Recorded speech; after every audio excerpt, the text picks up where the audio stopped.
Hello guys, नमस्कार। मैं हूं विनीत कुमार और आप देख रहे हैं हमारा यूट्यूब चैनल दृष्टि में पढ़ रहा। दोस्तों, जैसा कि आपको पता है कि 4 अक्टूबर को यूपीएससी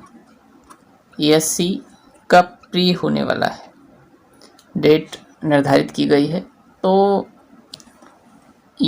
प्री में बहुत सारे क्वेश्चंस हमें देखने को मिलते हैं अलग अलग सेशन से। जीएस के 100 क्वेश्चंस हमें आते हैं, उसमें कई सारे सब्जेक्ट्स होते हैं, जैसे हिस्ट्री हो गए, पॉलिटी हो गई, ज्योग्राफी हो गई। तो इस तरह से history polity, geography, economy, current affairs, science and tech, कई सारे सेगमेंट हमें देखने को मिलते हैं। तो आज इसी सेशंस में हम बात कर रहे हैं जो ज्योग्राफी है। ज्योग्राफी के कुछ महत्वपूर्ण क्वेश्चंस हैं, तो देखिए इन महत्वपूर्ण क्वेश्चनों की चर्चा करते हैं। ये आज का प्रैक्टिस सेट हमारा फर्स्ट है, इसमें कुल हम 10 क्वेश्चंस चर्चा करेंगे। 10 क्वेश्चंस के विस्तार से समझने का प्रयास करेंगे। तो चलिए शुरुआत करते हैं। देखिए, निम्नलिखित कथनों पर विचार करने के लिए कह रहा है। कथन दिए गए हैं, ब्रह्मांड के संदर्भ में जियोसेंट्रिक अवधारणा का प्रतिपादन कोपरनिकस ने किया था। जियोसेंट्रिक अवधारणा प्रतिपादित करता है कि ब्रह्मांड के केंद्र में सूर्य स्थित है। ये क्वेश्चंस हूबहू वैसे ही रहेंगे जैसे यूपीएससी पूछता है। यूपीएससी के बिल्कुल पैटर्न्स के आधार पर ही ये क्वेश्चंस तैयार किए गए हैं, तो बहुत ही महत्वपूर्ण है ये क्वेश्चंस आपके लिए। तो ये इसी तरह से कथन दिए रहेंगे और आपको ऑप्शंस उसमें दिए होंगे, फिर आपको ढूंढना होता है। पूछ रहा है कौन सत्य है, केवल एक, केवल दो, एक, दो, दोनों। तो यहाँ पर जो कथन सत्य है कथन है, यहाँ पर कोई कथन सत्य नहीं है, ना तो एक और ना तो दो। क्यों? क्योंकि बात करते हैं क्यों सत्य नहीं है, इसको एक बार विस्तार से समझने का प्रयास करते हैं। देखिए, पहले कथन, ब्रह्मांड के संदर्भ में जियोसेंट्रिक अवधारणा का प्रतिपादन कोपरनिकस ने किया था। तो जियोसेंट्रिक अवधारणा का जो प्रतिपादन किया था वो टॉलमी ने किया था। किसने किया था? टॉलमी ने किया था, इसलिए पहला ऑप्शन हमारा गलत हो गया। दूसरे ऑप्शन में कह रहा है जियोसेंट्रिक अवधारणा प्रतिपादित करता है कि ब्रह्मांड के केंद्र में सूर्य स्थित है। जी नहीं, टॉलमी ने यह बताया था कि क्या है, पृथ्वी केंद्र है। क्या है? इन्होंने कहा ब्रह्मांड के केंद्र में सूर्य है। सूर्य को केंद्र नहीं माना था, टॉलमी ने पृथ्वी को केंद्र माना था और सूर्य को उसके बाएं कॉर्नर पर रखा था। इन्होंने बताया था कि ब्रह्मांड के केंद्र में क्या स्थित है, पृथ्वी स्थित है। तो इस तरह से ये क्वेश्चन हमारा यहाँ दोनों ऑप्शंस गलत होते हैं, ना तो एक और ना ही दो। ठीक है, नेक्स्ट क्वेश्चन की बात करते हैं। क्वेश्चन नंबर 2 देखते हैं क्या कह रहा है। देखिए, क्वेश्चन नंबर 2 कह रहा है, ब्रह्मांड की उत्पत्ति से संबंधित निम्न सिद्धांतों पर विचार कीजिए। सिद्धांत और प्रतिपादनकर्ता दिए गए हैं। बिग बैंग सिद्धांत किसका है? तो ये बताना है आपको बिग बैंग थ्योरी किसकी है। तो बिग बैंग थ्योरी जॉर्ज लेवेंटन्स की है, बिल्कुल सही है। साम्य अवस्था सिद्धांत डॉक्टर एलन सैंडविच का है, गलत है। दोलन सिद्धांत थॉमस गोल्ड और हर्बर्ट मॉन्डी का है, यह भी गलत है। तो देखिए यहाँ ऑप्शंस क्या होगा, केवल एक, यानी ऑप्शंस केवल एक सही है। समझने का प्रयास करते हैं कौन सा ऑप्शंस यहाँ कैसे सही होगा। साम्यावस्था सिद्धांत जो है थॉमस गोल्ड और हर्बर्ट मॉन्डी का होगा, जबकि दोलन सिद्धांत जो होता है एलन सैंडविच का है। तो इस तरह से इसका इंटरलिंक है, लेकिन यहाँ ऑप्शंस में सुमेलित नहीं है। ये पूछा जा रहा है यहाँ कौन सुमेल है, तो जो सुमेल है वो केवल ऑप्शंस ए में है। तो इस तरह से ये ऑप्शंस हमारा ए करेक्ट होता है। फिर इसके बाद नेक्स्ट क्वेश्चन की बात करते हैं, क्वेश्चन नंबर 3 की। देखिए, क्वेश्चन नंबर 3 क्या कह रहा है, निम्नलिखित कथनों पर विचार करें। आकाश गंगा का केंद्रीय भाग ब्लज कहलाता है। आकाश गंगा में 3 घूर्णनशील भुजाएं होती हैं। नेक्स्ट कथन कह रहा है, घूर्णनशील भुजाओं में तारों का संकेंद्रण अत्यधिक होता है। उपर्युक्त कथनों में से कौन से सत्य हैं? तो यहाँ 1, 2, 3 सही है, केवल 2, 3 सही है, केवल 1, 2 सही है और केवल 1, 3 सही है। तो कौन सा ऑप्शन सही है आपको ट्रिक करना है। इसी तरह से हूबहू यूपीएससी क्वेश्चंस पूछता है, तो आपको बिल्कुल घबराना नहीं है, बहुत बारीकी से पढ़ना है ऑप्शंस को और फिर जाके आंसर टिक करके आना है। ठीक है, आकाशगंगा का केंद्रीय भाग ब्लज है। ये पूछा जा रहा है। तो यहाँ पर जो ऑप्शंस होगा वो हमारा आकाशगंगा के केंद्रीय भाग ब्लज है, बिल्कुल सही है, इसमें कोई दो राय नहीं, आकाशगंगा का केंद्रीय भाग ब्लज है। तो पहला ऑप्शन हमारा सही हो गया। दूसरा ऑप्शन क्या कह रहा है, आकाशगंगा में 3 घूर्णनशील भुजाएं होती हैं, बिल्कुल सही है। तीसरा ऑप्शन है घूर्णनशील भुजाओं में तारों का संकेंद्रण अत्यधिक होता है, उपयुक्त कथन सत्य है। तो यह कथन बिल्कुल गलत है। ठीक है, क्यों गलत है? क्योंकि तारों में जो संकेंद्रण है, तारों का जो संकेंद्रण होता है वो अत्यधिक नहीं होता घूर्णनशील भुजाओं में, इसलिए यह गलत है। ठीक है, इसके बाद तो यहाँ ऑप्शन जो हमारा करेक्ट होगा वो सी होगा। इसके बाद नेक्स्ट क्वेश्चन देखते हैं, क्वेश्चन नंबर 4। क्वेश्चन नंबर 4 कह रहा है निम्नलिखित कथनों पर विचार करें। तारों का निर्माण नाभिकीय संलयन की प्रक्रिया से हुआ है। रक्तदान और रेड जिनेट्स में विस्फोट के सभी तारे श्वेत वामन में बदल जाते हैं।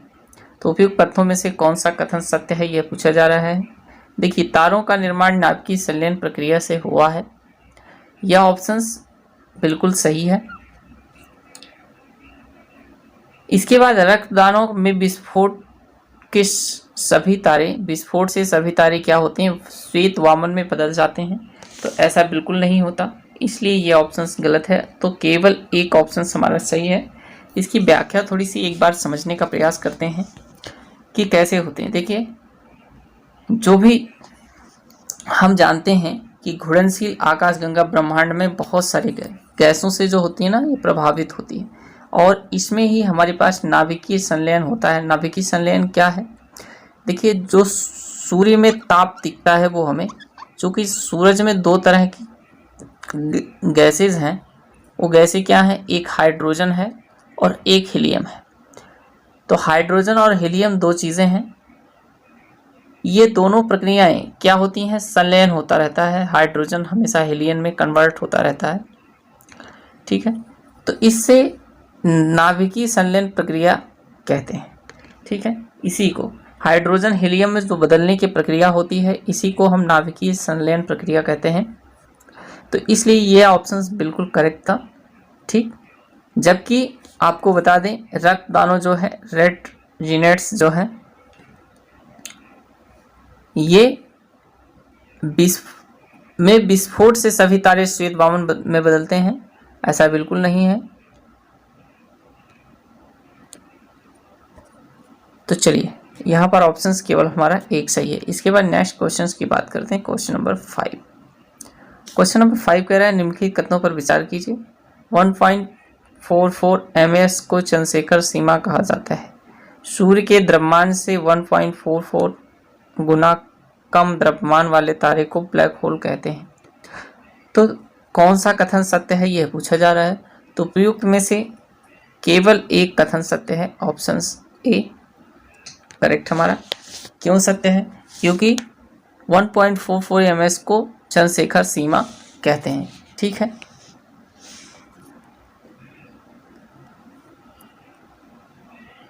यहाँ कुछ सेकंड ऑप्शन में कह रहा है सूर्य के द्रव्यमान से 1.44 गुना कम द्रव्यमान वाले तारे को ब्लैक होल कहते हैं, बिल्कुल नहीं। जो सूर्य के द्रव्यमान होता है उसके 1.44 m गुना अधिक जो होता है, याद रखें सिर्फ एक शब्द का मिस्टेक है, अधिक द्रव्यमान होने से उस प्रक्रिया तारे को हम क्या कहते हैं, ब्लैक होल कहते हैं। ठीक है, जहाँ ऐसी स्थिति देखने को मिलती है वहाँ हम उसे ब्लैक होल कहते हैं। तो इसलिए ये ऑप्शंस गलत हो रहा था। इसके बाद क्वेश्चन नंबर 6 की बात करते हैं। क्वेश्चन नंबर 6 कह रहा है निम्नलिखित कथनों पर विचार कीजिए। ब्लैक होल एक उच्च गुरुत्वाकर्षण क्षेत्र होता है, बिल्कुल सही। ब्लैक होल से किसी द्रव्य या प्रकाश का पलायन संभव नहीं है, बिल्कुल सही। ये सभी ब्लैक होल एक उच्च गुरुत्वाकर्षण क्षेत्र होता है। ब्लैक होल से किसी द्रव्य या प्रकाश का पलायन नहीं संभव होता। ब्लैक होल की सीमा जहां से कोई वस्तु बचकर नहीं निकल पाती, घटना क्षितिज इवेंट हॉरिजॉन्टल कहलाती है। चौथा कह रहा है घटना क्षितिज किसी पिंड पर कोई प्रभाव नहीं डालता। उपयुक्त में से कौन सा कथन सत्य है?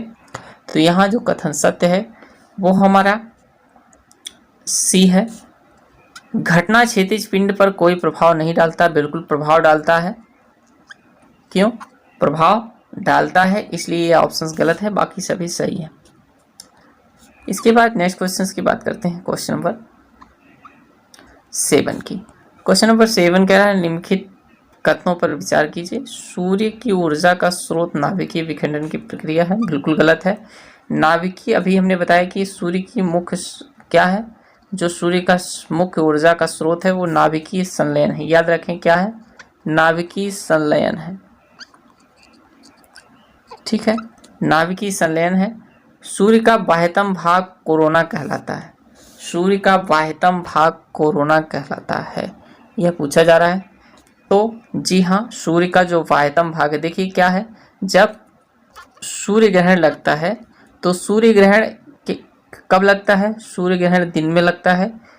तो क्या होता है कि सूर्य ग्रहण की स्थिति कब देखी जाती है, देखिए यहाँ है पृथ्वी, और पृथ्वी और चंद्रमा के बीच में, जैसे ये की स्थिति आपको बताते हैं, समझने का प्रयास करिए। ये है सूर्य और एक तरफ है चंद्रमा, सॉरी एक तरफ है पृथ्वी। तो सूर्य और पृथ्वी के बीच में यहाँ आएगा ना चंद्रमा। तो चंद्रमा क्या करेगा, सूर्य के प्रकाश को पृथ्वी तक पहुंचने से रोकेगा। चूंकि चंद्रमा का जो आयतन है वो बहुत छोटा है, वो पूरे प्रकाश को ढक नहीं पाता, तो जो रिंग टाइप की चीजें हमें दिखाई देती हैं उसी को हम क्या कहते हैं, कोरोना कहते हैं। ठीक है, तो इसलिए ऑप्शन सही है हमारा, बाह्यतम भाग को ही हम कोरोना कहते हैं। ठीक है, याद रखें। कोरोना से यदा कदा निकली परमाणुओं का तूफान और ज्वाला सोलर फोर्स कहलाते हैं। तो बिल्कुल ये अब भी गलत है, तो यहाँ केवल ऑप्शन बी करेक्ट हमारा है। क्वेश्चन नंबर 8 की बात करते हैं। निम्नलिखित कथनों पर विचार कीजिए। सौर कलंक सूर्य के तापमान की तुलना में अधिक गर्म होते हैं। सौर कलंक बेतार संचार व्यवस्था में सहायक होते हैं। उपयुक्त कथन कौन सा सत्य है, तो यहाँ जो कथन सत्य है क्वेश्चन नंबर 8 में, तो वो जो सही क्वेश्चन नंबर 8 का जो सही ऑप्शन है वो है टी, ना तो एक और ना ही। सौर कलंक सूर्य के तापमान की तुलना में अधिक गर्म होते हैं, बिल्कुल गलत है। सौर कलंक बेतार संचार व्यवस्था में सहायक होते हैं, बिल्कुल गलत। सौर कलंक बेतार संचार व्यवस्था में सहायक नहीं बल्कि बाधा उत्पन्न करते हैं। ठीक है, और सौर कलंक सूर्य के तापमान की तुलना में अधिक गर्म होते हैं, नहीं, अधिक गर्म नहीं होते, ठंडे होते हैं। तो ये बात याद रखें, यहाँ पर ऑप्शन डी इसलिए करेक्ट है। इसके बाद क्वेश्चन नंबर 9 की बात करते हैं। निम्नलिखित कथनों पर विचार कीजिए। सभी ग्रह सूर्य की परिक्रमा पश्चिम से पूर्व दिशा में करते हैं। सभी ग्रह की बात कर रहा है, सूर्य की परिक्रमा पश्चिम से पूर्व दिशा में करते हैं, बिल्कुल नहीं। सभी ग्रह सूर्य के परितः दीर्घवृत्ताकार कक्षा में परिक्रमा करते हैं, बिल्कुल सही है। केवल पृथ्वी सूर्य के प्रकाश से ही प्रकाशित होती है, यह भी ऑप्शन गलत है। तो यहाँ केवल जो ऑप्शन सही होगा वो हमारा, देखिए जो ऑप्शन सही होगा वो होगा बी, पृथ्वी केवल सूर्य के प्रकाश से ही प्रकाशित होती है। अच्छा सॉरी दोस्तों, जो थर्ड ऑप्शन है यह भी हमारा करेक्ट है। तो पृथ्वी केवल सूर्य के प्रकाश से, हाँ जी हाँ, पृथ्वी पर और किसी का प्रकाश नहीं पड़ता, केवल सूर्य के प्रकाश से ही पृथ्वी पर प्रकाश मिलता है। ठीक है, तो इस तरह से ऑप्शन हमारा बी करेक्ट होगा, पहला गलत हो गया और दो हमारे सही हो गए, 2 और 3। इसके बाद क्वेश्चन नंबर 10 की बात करते हैं। क्वेश्चन नंबर 10 कह रहा है निम्नलिखित कथनों पर विचार करें। क्या है, सौर मंडल का 50% भाग सूर्य द्वारा निर्मित है। सौर मंडल का 50% भाग सूर्य द्वारा निर्मित है, यह कहा जा रहा है। तो सौर मंडल के 50% के भाग की बात नहीं है, यहाँ पर संपूर्ण सौर मंडल ही क्या है, सौर मंडल का जो लगभग 99.85% भाग सूर्य से निर्मित है। ठीक है, सूर्य से निर्मित माना जाता है, इसलिए ऑप्शन पहला क्या है, गलत हो गया। दूसरा ऑप्शन कह रहा है सौर मंडल का 5% हिस्सा ग्रहों द्वारा निर्मित है। जी नहीं, ग्रहों द्वारा जो निर्मित हिस्सा है वो है 0.135%, 0.135% हिस्सा ग्रहों द्वारा निर्मित होता है। तो इस तरह से यहाँ ऑप्शन जो करेक्ट होगा डी, ना तो एक और ना ही दो। ठीक है, आज हमने डिस्कस किया कुल 10 महत्वपूर्ण प्रश्न जो बिल्कुल हूबहू यूपीएससी जैसे पूछती है ठीक उसी तरह से हैं, उसी के आधार पर बेस्ड हैं। इसी तरह से हम सभी वीडियोस ले आएंगे, इकोनॉमी के भी, हिस्ट्री के भी, ज्योग्राफी के चल ही रहे हैं, पॉलिटी के, आपके इन्वायरमेंट के सभी वीडियोस आपको हमारे यूट्यूब चैनल पर प्रोवाइड करवाई जाएंगी। तो आप हमारे यूट्यूब चैनल दृष्टि मैं पड्डा को सब्सक्राइब करिए और बेल आइकन को प्रेस कर के रखिए, जिससे आने वाली हर वीडियो की नोटिफिकेशन आपको मिलती रहे। Thanks for watching this video. मिलते हैं फिर नेक्स्ट